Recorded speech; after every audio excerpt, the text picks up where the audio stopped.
Hello everyone, welcome to my channel. I'm Ashida and my cat is knocking over her water bowl.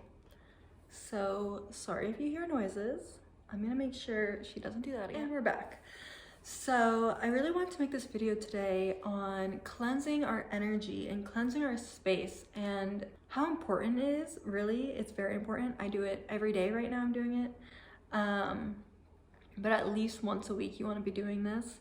I want to actually tell you guys the story of how I got introduced to Palo Santo and Sage, my two new best friends. Well, we've been friends for like 4 years now. It's a great story, really. When I got spiritually awoken, it was from developing my psychic abilities without knowing that I developed them. And I started meditating, and I meditated a lot, and I was really good at it. I even astral projected. I was talking to spirits and going into my past lives, and I just really didn't look too much into it while doing it, so I didn't know anything about spirituality really while doing it. And I remember my first time actually going to pay to see a psychic. This was my first reading I ever had from a psychic I was paying, right? And she told me, your apartment's really gray. It's not dark, but it's gray. And I'm like, okay, like, what do you mean? And then she's like, you need to like cleanse the energy out. And I was like, okay.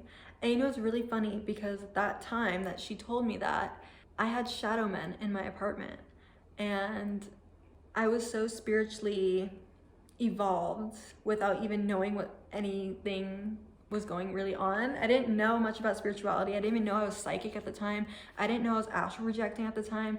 I just meditated and I did things, and I didn't know what was going on. So I had shadow men in my apartment, and what would happen usually would be like, I'd be like walking out of one of my rooms. So my room would be like right here, and then another room would be right here, and I'd be like walking out of this room, and there'd just be like a shadow figure of a person just in the walkway.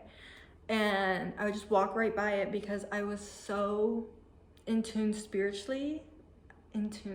I don't know how to say this. I was so trusting in the divine, and you know, all my chakras were aligned, and like I had no fear, you know. I just assumed it was an energy and like was like, okay, whatever, if you want to be here, you can be here. Like I didn't think it was a negative energy, and maybe that's why they never really did anything to provoke fear in me, because I didn't ever feed them fear. I don't know how to describe it any better. But I saw them a couple times in my apartment, and I just thought, okay, whatever, I don't really care. I thought they were good spirits, if anything. I thought they were good spirits, right? And then also too, I noticed during that time, anytime I would walk into my apartment, I would just get so tired. Like I would be in my apartment and I had no energy. Right when I walked into my apartment, my energy would just drop, and like I had like it was just heaviness. It was actually really, really heavy. That's what it was. It was so heavy that it was like I could barely like move. So that's why she was like, your apartment's not dark, but it's gray.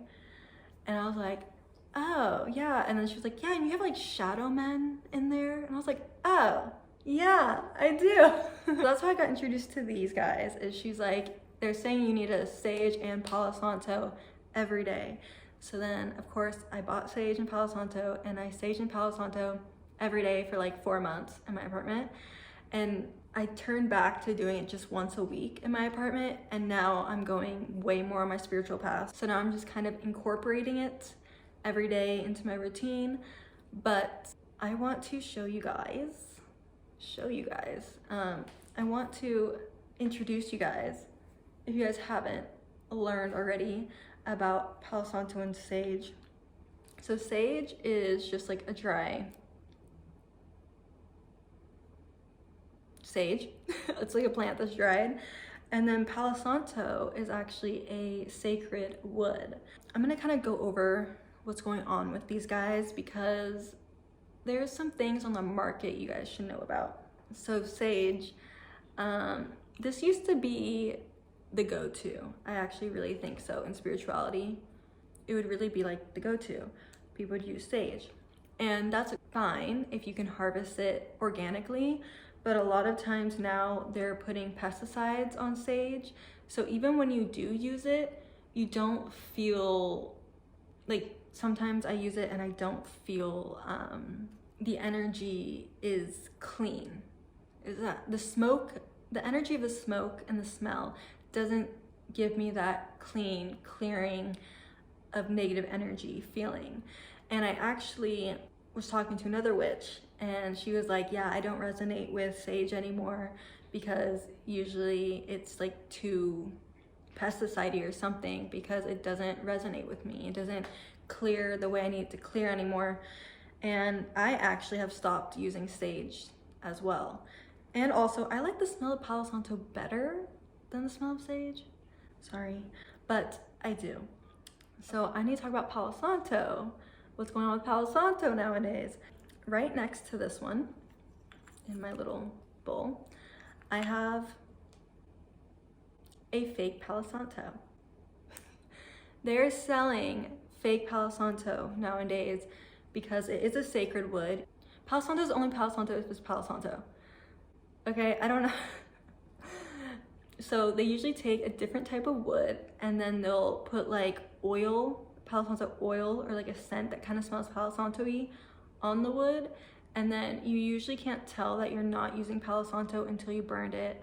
And that's what happened with this one. I burned it. I was like, this does not smell like Palo Santo. This smells like wood. And it is a knockoff. So I found a great Palo Santo supplier, so you guys can go to my website if you like to get, for sure, Palo Santo. I love the smell of Palo Santo, I just do. And that's why I like using it every day instead of sage. But if I ever feel like I have shadow people in my apartment, I'll use both of them together. Usually you'll do sage and then you'll do Palo Santo after. Yeah. So I'm gonna tell you guys how to do it. So first you're gonna wanna open up some windows. You can really choose. Every witch or every spiritual person has a different way they like to do this.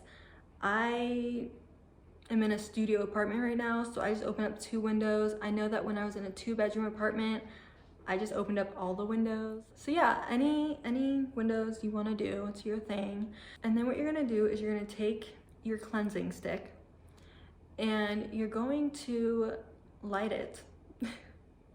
I'm just taking you step by step with this. And then you're gonna say the purpose of why you're using it. So I asked this Palo Santo to clear my space of anything that's not of love and light, and I also ask it to bless my space with love and light. That's something that I would like intentionally put on my cleansing tool I'm using. And then I usually walk around and demand the spirits that aren't good to leave. So I'll walk around. Usually you're supposed to like just go wall to wall, so walk around your walls. You know, I kind of start going through walls and then I'll like walk in the middle of my room, make sure I'm getting in the middle of the room, and then keep going on that wall line. You know, I just really like to smoke it up, you know.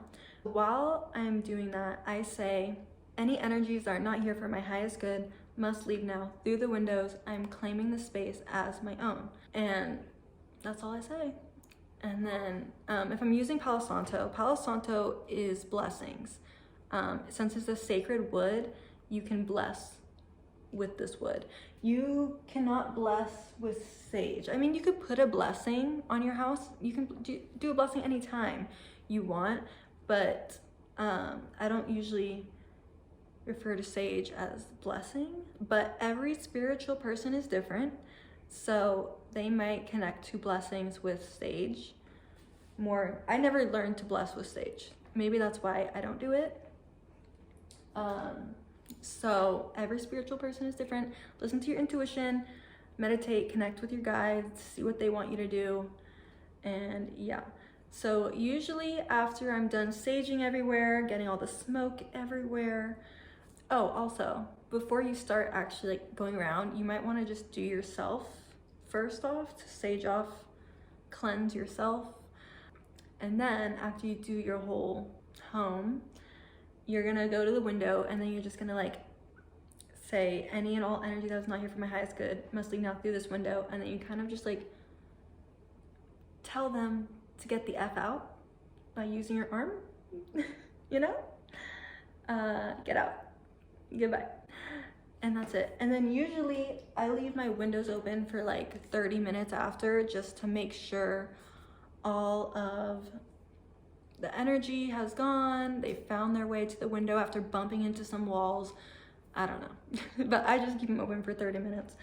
And yeah, so that was a very simple way to cleanse the energy. I'm gonna go over one more thing about cleansing your space. I don't do this a lot because it smells very much. Very strong scent. So if you guys know what Florida water is just like this male cologne, but it's actually very spiritual, and I actually use it for a lot of my cleansing rituals. Also, my loves, I wanted to let you guys know I have it linked down below from the Amazon site that I usually get mine from. Another thing you could do is put it in a squirt bottle and spray it all over your space if you want to cleanse it too. But like I said, it's very strong. So test them out and see which one you would like to do. But that's it for this video. I hope this has helped you or informed you in any way. I'm going to be posting more videos on different ways to cleanse your body that are more advanced. I'm doing more advanced ways of cleansing your energy. So stay tuned for that. And yeah, see you guys.